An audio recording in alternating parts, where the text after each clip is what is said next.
بازم درود و پیغام شنونده بسیار عزیز و ارجمند. امیدوارم که خوب هستین و امیدوارم که انتظار بودیم این لحظه بسیار خوب رو و شو برنامه امکان با سرپرستی توپ پیشنهاد میشه. توپ تازگی در خانه شما و مهمونی برنامه ما است هنرمند بسیار خوب، هنرپیشه شایسته تاجیکستان، نفری که واقعا هم استعداد، هنر، ذوق، انتخابی واسه انتخابی بسیار بالا و بلند او را معرفی میکنند. همیشه هم قدم از سیراجدین فاضلов در مهمونی ما هستند. سلام علیکم، خوب هستین؟ و علیکم السلام.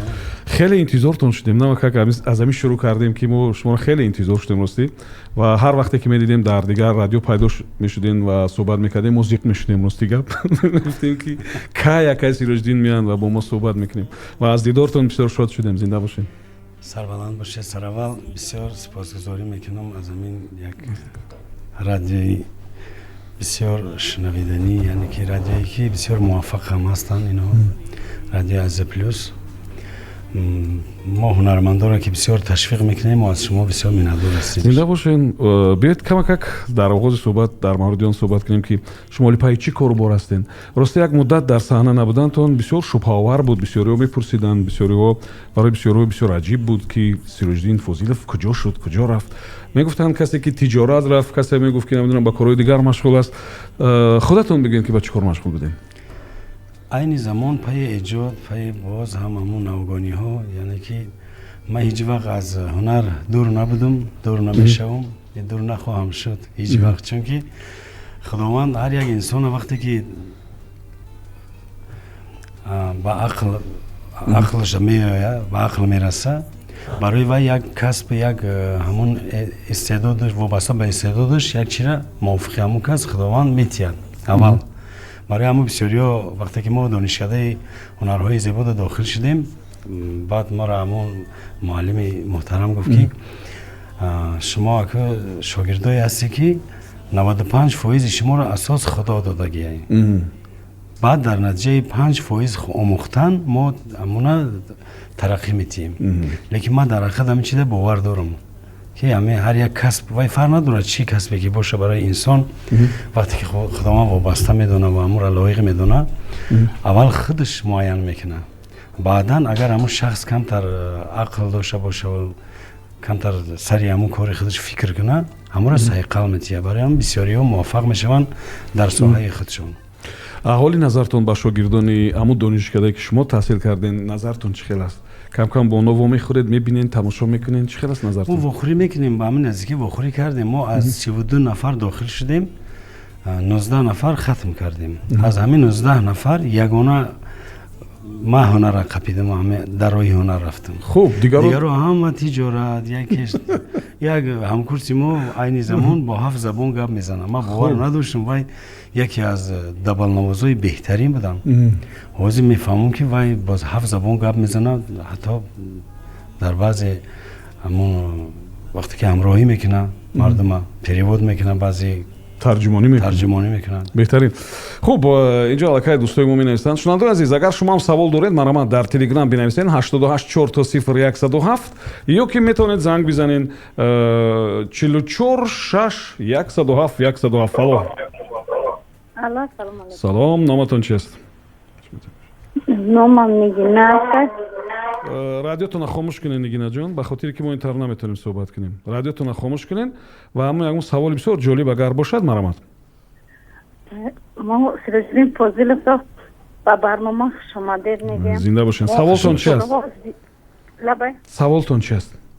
سوال بیسالها ما سرودای این کسر گوش میکنیم و سرودی ما که در گوشه با میکته بودم، این سرودی پیش هم باشد از یادی ما مخلصان نرفته است و خواهشمندی اون هستم که بهترین سراینده سرودی سال سیراجدین فاضلov باشد و بسیارتر بر رادیو تشریف بیاد. سرودای اون کسر بسیارتر در همه رادیو تاجیکستان و اینجا دوشه میلیاده مونن. زنده باشین، سلامت باشین. تشکر بگم. کدام سرود میخواید کمک اجرا کنین که سیراجدین؟ شاید همین سرودا با قریبی یک نوار هم در اینترنت نشر شد، از صفحه رادیو از پلوس بود، از همون سرودی سال یکمین و تماشا کردن چی حسیات شما رو فرا گرفت؟ راستی وقتی که من از صبحگاهان بر وقت میخیزم، از خواب خیستم تلفن میکشم میبینم که همین ماده وای اومد SMS، همه چیز دیدم، خودم حیرت موندم. وقتی حاضر یک چند دقیقه پیش اکای امید بابا خانم گفتم که همه چی را ما اومدم از شما درخواست کردم، شما گفته که ممکن نیست میره، لیکن من دیدم بسیار خرسند شدم، خوشحال شدم. همه چی به وقت ساعتش. بله در حقیقت بسیاری باور نمیکنن، حتی هنرمندایی بودن که یا خیلیش نموشن نمیگیرم روی راست ما رفتن که این فیکه. من گفتم من راست شو بزنم، ما آدمی کنه، ما فیک نمیدونم چیه. یکم دیمش که اگر همه آدم کمتر هنر داشته باشه، با عقل باشه، خودش میبینه اونجا که همه چیزی به طور زنده رفته سر. یعنی شما احساس میکنید که هنرمندا اونایی که در بر شما میشینن، در یک دسترخوان با شما میشینن، بخیلی میکنن؟ هم هست؟ نه من نمیتونم بگم که وای بخیلی میکنه، چون که من یکم کسی کار ندارم.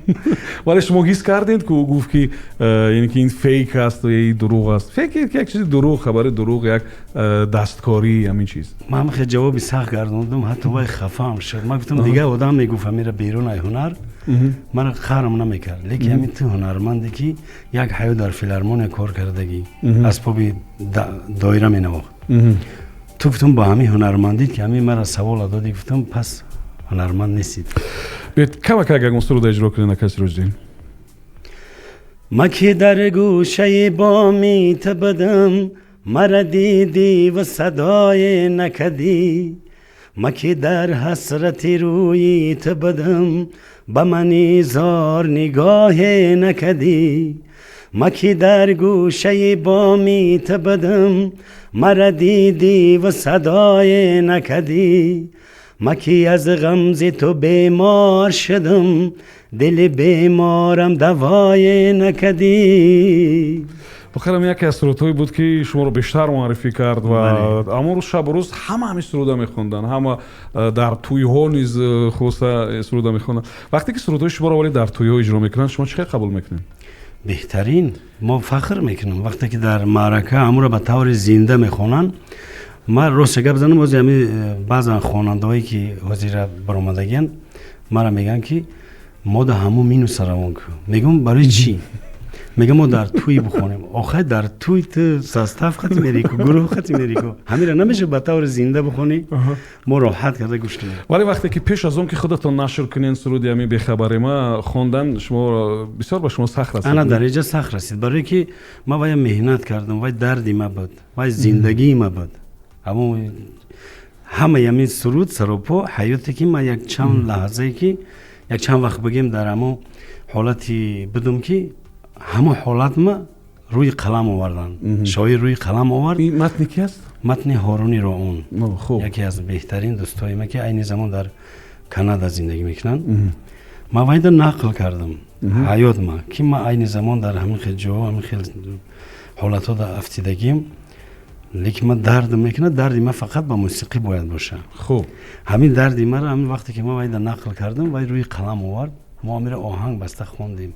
از بس که من در غربت بودم، نمیتونستم که در وجه یکم ارانژیروفکا که تنظیم کنم.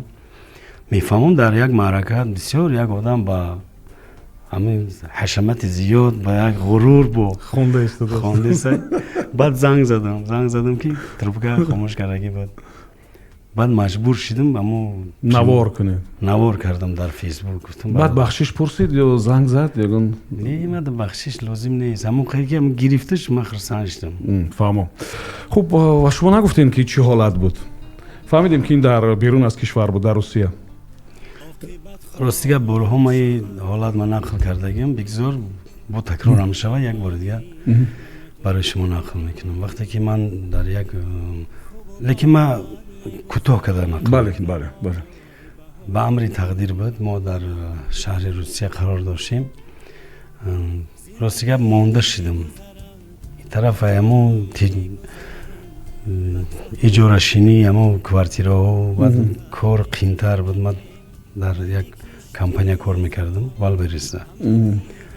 راهم دورتر بوده، میرفتم بوارگی اخی روز من تا سحر کار میکردم، من شبانه کار میکردم.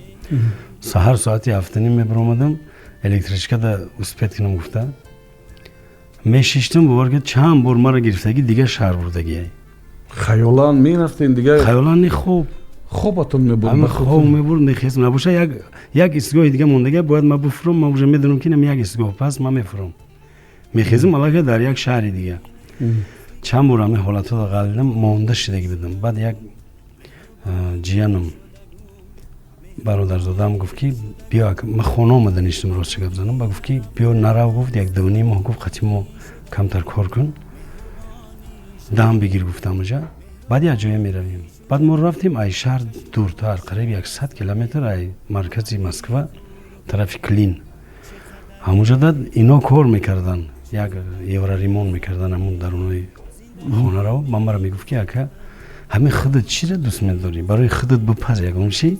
و میدونست که من پخت پز ویم سازم. جانتونم خیلی دونو بوده خیلی. گو هم برای خودت چیزی معقولته پس ما امروز قطعیت همراهی میکنیم. بعد خلاصه هر روز یک نمود خوراک میپختم. همین خیلی همین اولی بهاره همین درونی جنگل رو مدام گریبی کوفته زدم. هم گریبی رو هم نگاه میکنم میبینم همین تماشا کردم. یک لحظه همین خیلی خاموشی فرا گرفت. شما میدونین که درونی جنگل چه خیلی یک حالتی وای داره، خاموشی داره. یک برگ درخت میغلطه میفهمیده وای اینا ایجادکاری اصیل بو حس میکنه. او اکوستیکای وای درونی جنگل بسیار خوبه. همو حالت همین شاهبایتی وای ما خونده سبدم همون شب روز شاهبایتی جلالدین رومی را عاقبت خاک شود حسن و جمالی من و تو خوب و بد میگذرد وای به حالی من و تو قرعه امروز به نام من و فردا دیگر است میخورد تیری اجل بر پر و بالی من و تو مالی دنیا نشود صد رهی مرگی کسی غیرم این کلی جهان باشد از آنی من و تو. من همین کیفیت همین راحت همین دو مصرع اولی همین را گرفتم و بلند خواندم برای همون حالتی خودم همون حالتی که بدم همین را خواندم و تیز دویده آمدم درونی همون وگاندم و خواب بدیم یک وگان چک 3 نفر بدیم همین در آمدم و من تلفن ما گرفتم و دیکتافون کردم همون آهنگی که برای همین شاهباید آمدگی بود و در می سرود است فراموش نشه گفتم شاهباید خواندم و دوامش همین بداهتن لالالا قطعی همین خیلی یک آهنگ پیدا شد. تیز وی زنگ زدم هارونی رون زنگ زدم سلام علیکم گفتم دوستی عزیزم و دیگه وای خرسان شدی و فکر کرد که من در تاجیکستانم. خوب گفت من دیر باز گفت منتظر آوازی تو بدم. گفت چه خیلی تو در کدام حالتی چه خوبی سازی. من اول خوب اول پرسی کردم و گفتم که من در تاجیکستان نیستم من بیرون از تاجیکستان. گفت چیکار میکنی تو در بیرون از تاجیکستان؟ یگون کار میکنی. خلاصه بعد همین وضعیت من قصه من نقل کردم که وای دیگه خب کرد یک چند لحظه خب کرد. هارون تو مرا شنیدی؟ وای همون لحظه اوی دیدهش برامدگی همه غزنه وای در اومدگی ده و گفت چه خیلی ما لحظه های زور داشتیم. گفت چه خیلی با هم من 1-2 کتابی امره یک کتابش ما یاردم کردگی بدم یک کتابش منیژه دولت ما با هم بسیار دوست بودیم. هم منیژه ده دوستی خوب بود هم با ما تا حاضر خدا را شکر دوستی داریم. و گفت که ما شما بسیار مینه‌دار هستم شما در مو لحظه ما را دستگیری کردیم. خلاصه ما صحبت کردیم با گفت که ما حتما گفت ما این قصه که درباره شما گفت ما باید یک شعری خوب بنویسم. باور کنید شما همین ایوان 2 روز نگذشت ما در روان کردم این شعر همین شعر ما در روان کرد. وقتی که من شعر خواندم همون آهنگی ما در ایجاد کردگی در همین شعر نویسنده شده برعکس یک چند وزن دیگه همراه شدگی با خوبتر شده ریتمش همین ریتم موسیقی ما دیگه خیلی بود. وقتی که ما شعر خواندم با خوبتر شد. بله واقعا زندگی میگذرد ما همه میگذریم لحظه ها میمیرن ما فقط مینگریم. ولی واقعیت همین است که شما بعد یک مدتی نبودنتون در صحنه با هم یک سرود برگشتین و همون جایی که اشغال میکردین از اون بالاتر با اشغال کردین. واقعیت همین است. به یکم تعریف به خاطر اینکه این سرود برای اونایی که متن و آهنگ میفهمند، برای اونایی که کمتر سواد دارن، برای اونایی که دل دارن، برای اونایی که همین گونه حالت ها رو میفهمند، احساسی امپاتی خود رو با جای نفرهای دیگر تصور کردن دارن، بسیار مرهم بود، بسیار سرود عجیب بود و معنی خیلی بلند است. بعد اساسش سبحان جان میدونید چی مدام شعر ده اساس ما تاکید ما چی بود با این برادرم گفتم بیگدور ما عذاب ما کشیدم یک امتحان بود برای ما بیگدور نمیگم که ایجانبی دوست بود ایجانبی دشمن بود ایجانبی رقیب کی بود نبود کسی هست نیست ما گفتم بدونن که ما یه روز نه روز میگذریم هم گندگی هم کنیم میگذریم بیا خوبش گندگی نکنیم گفته بهترین بعد همین شعر وایش تولید شد بهترین شنونده ما نوشته است که من هر روز همین سروده 5-6 مرتبه گوش میکنم هر روز این سروده گوش میکنم خوب اینجا یک شنونده دیگری ما نوشته است که سال 2000 بود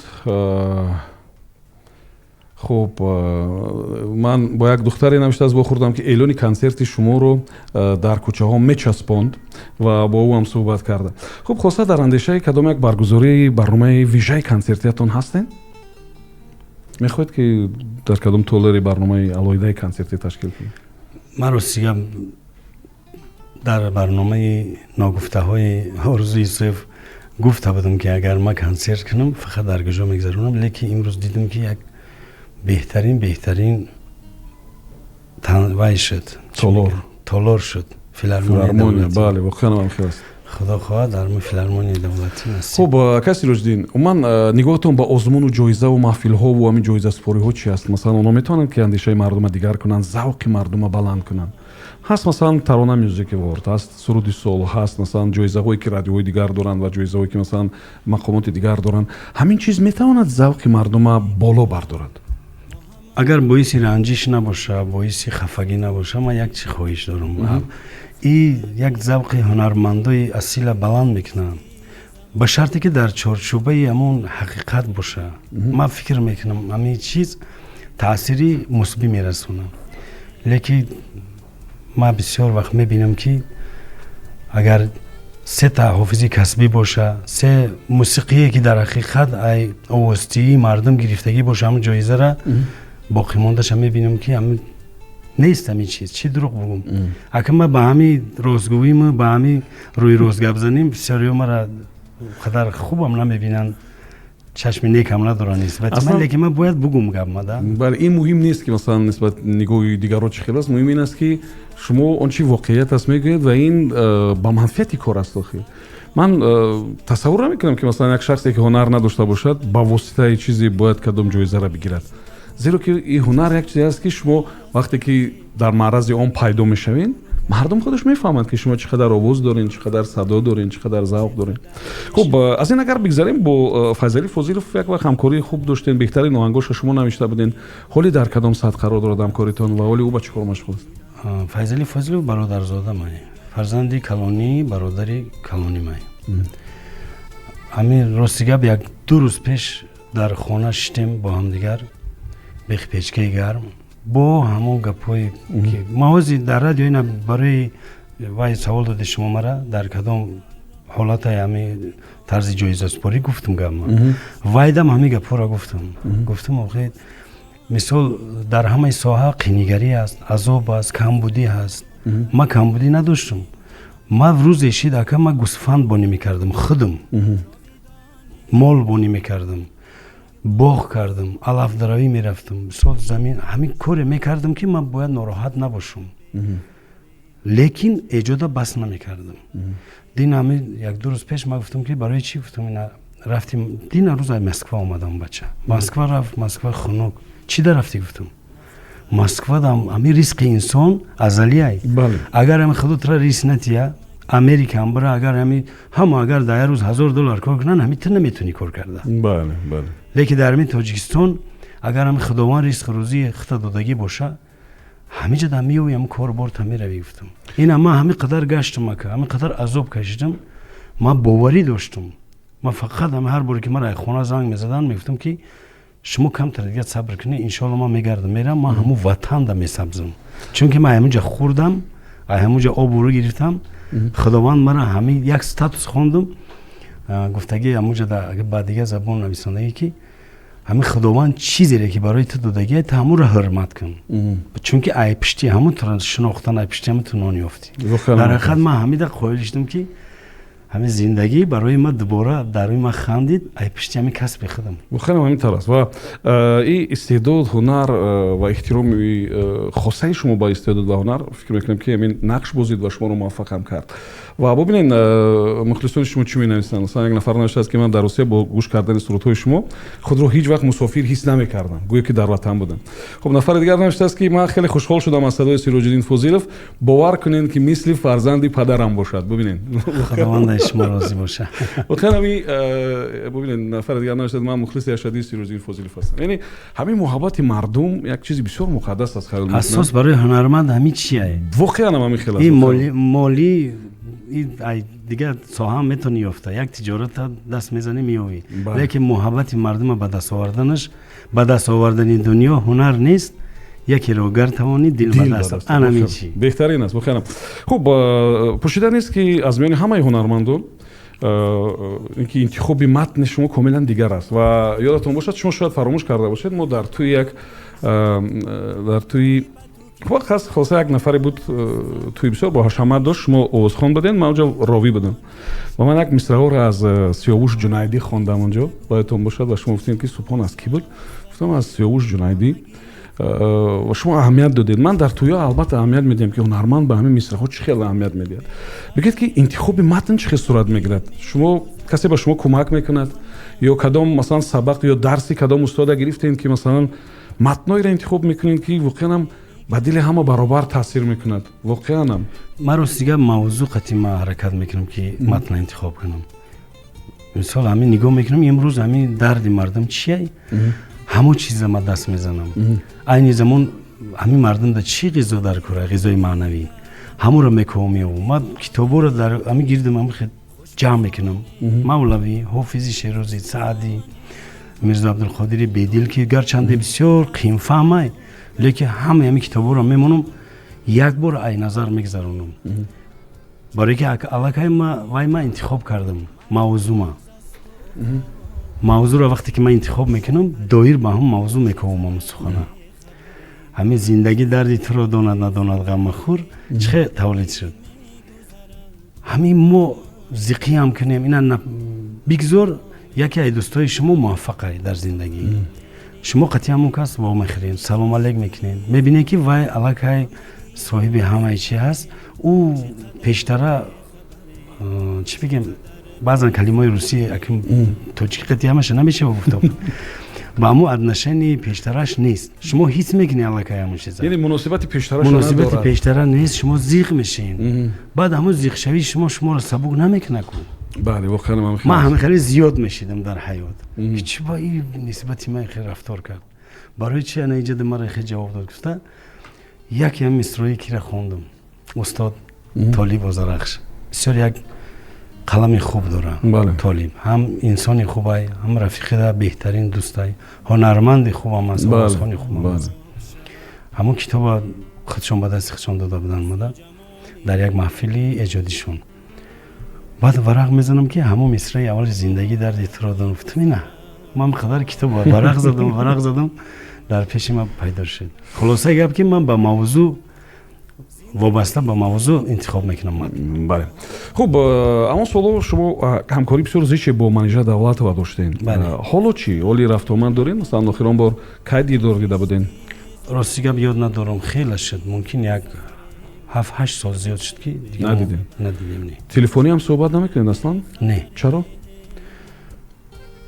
خیلی بازی حرکت میکنم که زندگی یک آدم دیگه داد بسیار نازکه ده میگه نیتاری عمر محکم و نیتاری دوستی افسوس از این دو رشته که بسیار نازک است بعضا حالاتی میشود که همین دوستی ما شاید با وای دشمنی بیوره خب همین زنه سال در حیاتی وای چی در کرما زنگ میزنم ممکن که با عزت نفسی اون شخصی که با همراهی وای میرسه برای همین ایجادش هم روایت میکنم بله بهترین خب شنونده دیگری ما نوشته است که من اون وقت محبت مردم نسبت شما خیلی زیاد بود و در توی هم خیلی زیاد هنرنمایی میکردید و در محفل ها نیست امروز هم هستند امروز هم این گونه تشویش های بسیار جالب یعنی شرکت در مراسم های خرسندی مردم هست البته دعوت میکنن مردم در معرکه هم هستم در بانک تو هم هستم، در همه دل شما بکشه مرا دعوت کنن نور دیده تاج سر. ما همیشه در خدمت مردم هستیم. بهترین.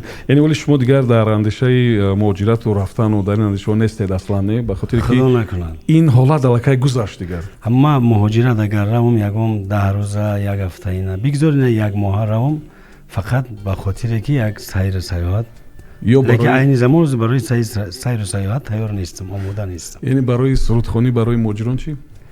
برای مهاجران البته اگر محفل هنری دعوت میکنن چی بنیم میرم. زمانی که اونجا بودید برگزار کردید یگان میگن نشست‌های خاصه و سرودخوانی و این چیزا یا نه؟ نشستی خاصه ده بسیار بودم، بعد تویادم بودم، فقط کنسرت نکردم چون که کنسرت اونجا کنسرت نیست و دروغه و کنسرت. بله. خب نظرتون با اینترنت چی است؟ اینترنت تا کدام اندازه برای شما مهم است؟ راست است که مثلا اینترنت ولی کایها باز جای تلویزیون گرفته است و پیش خیلی بود مردم سراینده را در پشت در تلویزیون خیلی زیاد دیدن ممکن بود، چرابینی و زیاد، و حالی دیگه اینترنت جای همین تلویزیون گرفته است. شما خیلی فکر نمیکنید؟ هیچ وقت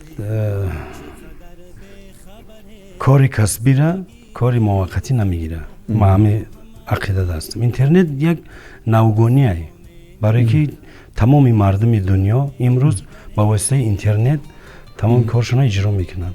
لیکن افسوس که بعضن حال انسانایی هستن که اینترنت میفهمن و یا نمیدونن که همین اینترنت پس وقتی که تو مواد میکنی و مواد هم میخوایی که در اینترنت میمونی تمام مردم تماشا کنن، باید اول امور ای انالیزی شخصی خود بگذارونی ای روی وجدان ده.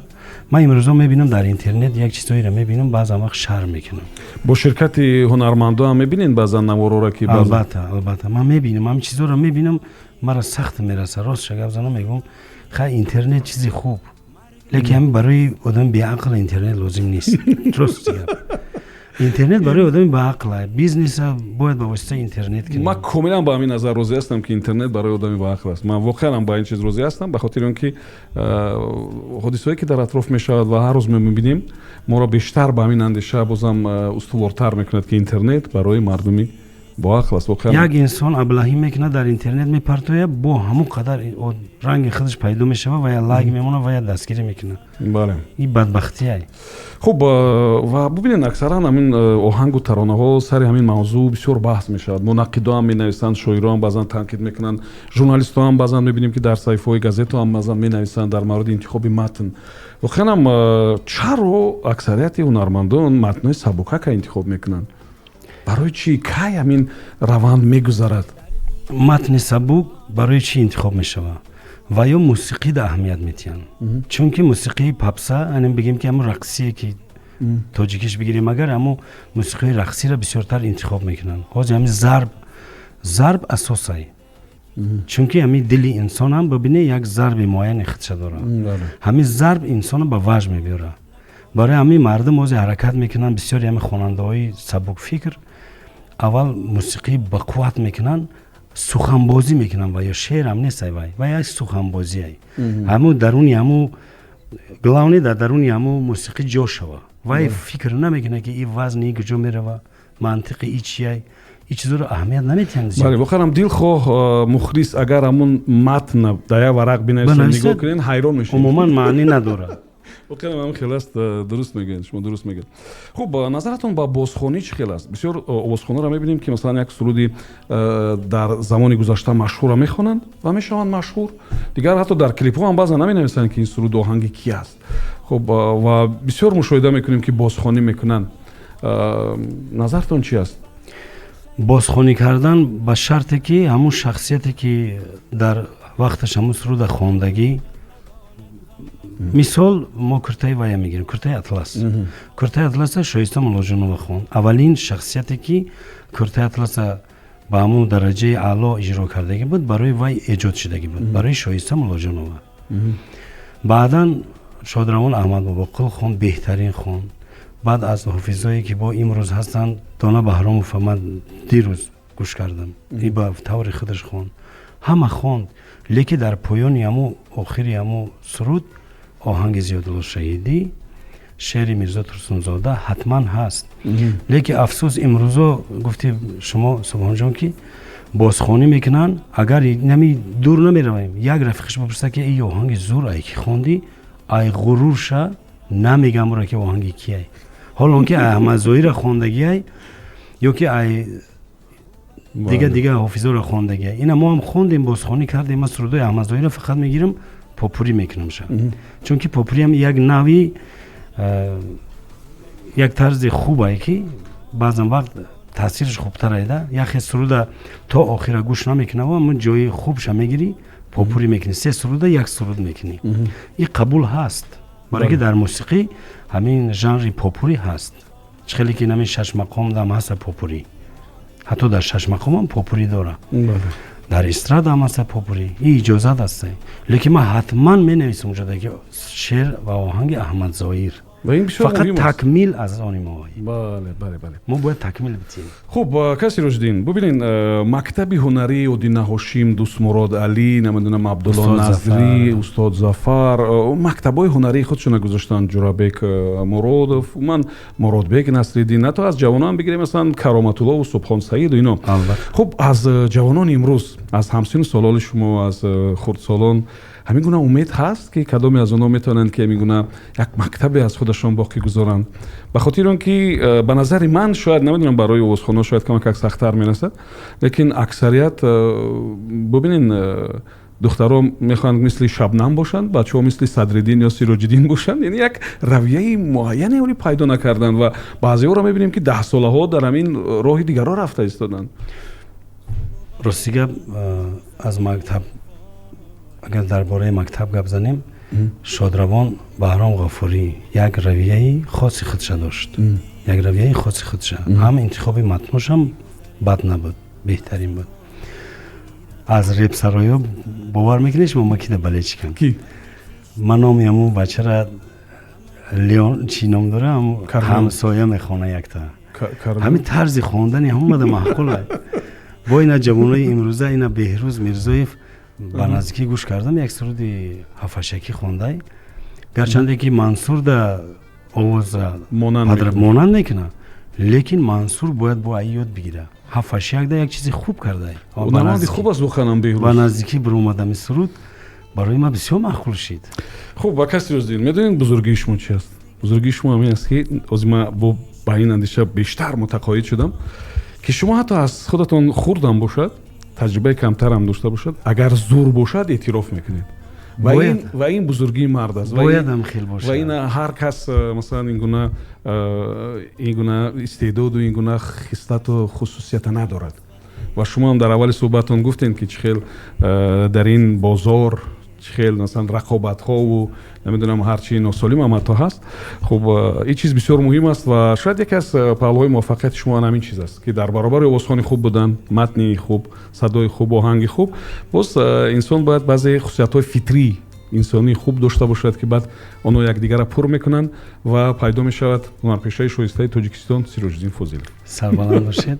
зинда бошед дар анҷоми суҳбат ҳастем агар барои мухлисотон кадом як ҳарфе ногуфта дошта бошед ягон таманно аст намедонам орзу аст марамад ман аввало ба ҳамаи мардуми шарифи Тоҷикистон дар ин соли сипаришуда яъне ки аз пеш соли беҳтарин омадеста хиёл мекунам ки ин соли муваффақият боша барои ҳар касб барои ҳамаи касб барои мардуми шариф як таманниё дорам ки аввало хонашон пур аз файзу баракат бошад тамсиҳат бошанд хонаобод бошанд мухлисӣ ашадӣ бошанд мухлисе ки дар ҳақиқат сухана гӯш кунанд матна гӯш кунанд оҳанга гӯш кунанд ҳамин вақте ки мусиқии хуб матни хуб ба дили мардум медурояку ва ё зиндагишон аллакай айрӯи ҳамин як шиор мекунанд айрӯи ҳамин пеш мебаранд ман орзу дорам ки бигзор мардуми мо ҳамин чӣ қадар закӣ боша чӣ қадар маънифаҳм боша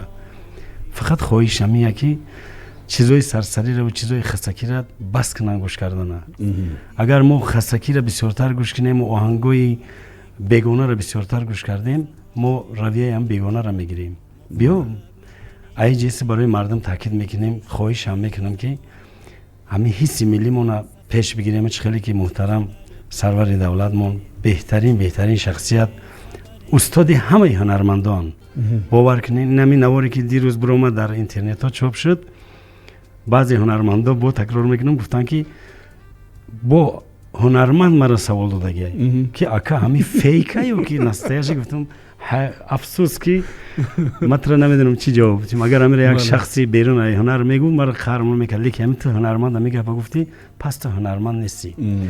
гуфтам ира мо барои чӣ мондан ки барои дастгирӣ ина имрӯз бибинем ки чӣ қадар озмунҳои ватани Тоҷикистон, ватани азизам, барои шерхонӣ, тарзи шер аз ёд кардан ними мардум аллакай маънавияташ васеъ шуд.